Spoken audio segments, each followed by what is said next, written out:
BPL ফুটবলে Abahani Fortis match চলছিল কুমিল্লায়। সেই ম্যাচে নজর ছিল মোহামেডান স্পোর্টিং ক্লাবেরও। আবাহনী হারলেই যে 3 ম্যাচ হাতে রেখেই প্রথমবারের মতো বাংলাদেশ প্রিমিয়ার লিগ ফুটবলের চ্যাম্পিয়ন হবে মোহামেডান। তাই তো মতিঝিল পাড়ায় ক্লাব প্রাঙ্গণে যেন আবাহনীর হারের ক্ষণগুণ ছিল সাদা কালোরা। রেফারির শেষ পাশি কুমিল্লায়, আর শিরোপার হাসি মতিঝিলে। উল্লাসে বাঁধভাঙা আনন্দ মোহামেডান স্পোর্টিং ক্লাবে। প্রথমবারের মতো শিরোপা জয়ের স্বাদ তো এমনই। মোহামেডানে ট্রফি রুম। বাংলাদেশের ঐতিহ্যবাহী ক্লাবটি ট্রফি গেছে যে একটা শিরোপারই আক্ষেপ ছিল। সেটা 2007 সাল থেকে প্রিমিয়ার লিগ যুগে দেশের ফুটবলে প্রবেশের পর বাংলাদেশ প্রিমিয়ার লিগের চ্যাম্পিয়ন ট্রফি। 29 মে থেকে যে অধরা লিগ ট্রফিটাও ঠাঁই করে নেবে এই ট্রফি রুমেই। পাঠাও চলো দেশি ভাইবে, চলবে 14 থেকে 31 মে পর্যন্ত। বাংলাদেশ প্রিমিয়ার লিগে 17তম আসর 2024-25। বিপিএল এর রোল অফ অনারে পঞ্চম ক্লাব হিসেবে জায়গা করে নিল মোহামেডান স্পোর্টিং ক্লাব। 2007-এ হয়নি 2008 কিংবা 2009-10-এও, যা হলো এবারই।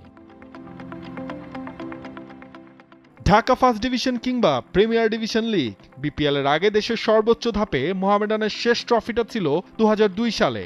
মাঝে ক্লাবটা ছিল অন্ধকার সময়ে, এমনকি বাংলাদেশের ইতিহাসের অন্যতম সেরা ক্লাবটাই পড়ে গিয়েছিল রেলিগেশনের শঙ্কাতেও। ধ্বংসস্তূপ থেকে যে মাথা উঁচু করে দাঁড়াতে হয় সেটার প্রমাণই দিল আলফাজ আহমেদের মোহামেডান। দেশীয় কোচিং স্টাফের হাতেই এলো লিগের সাফল্য। তাদের হাত ধরেই কেটে গিয়েছিল 9 বছরের শিরোপা খরা 2022-23 ফেডারেশন কাপে চ্যাম্পিয়ন হয়ে।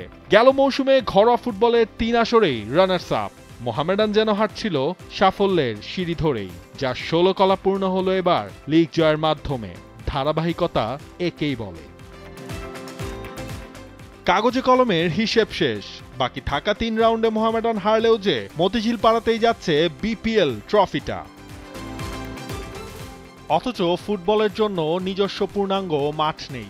ফুটবলারদের আর্থিক বিষয়ে টানাপোড়েন।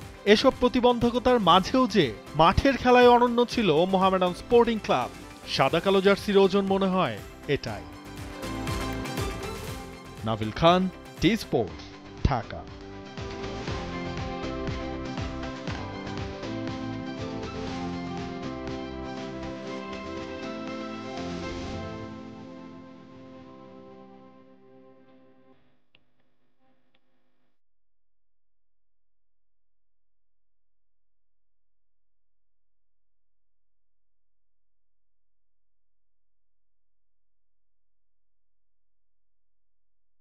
For more updates, subscribe to our YouTube channel and click on the bell icon.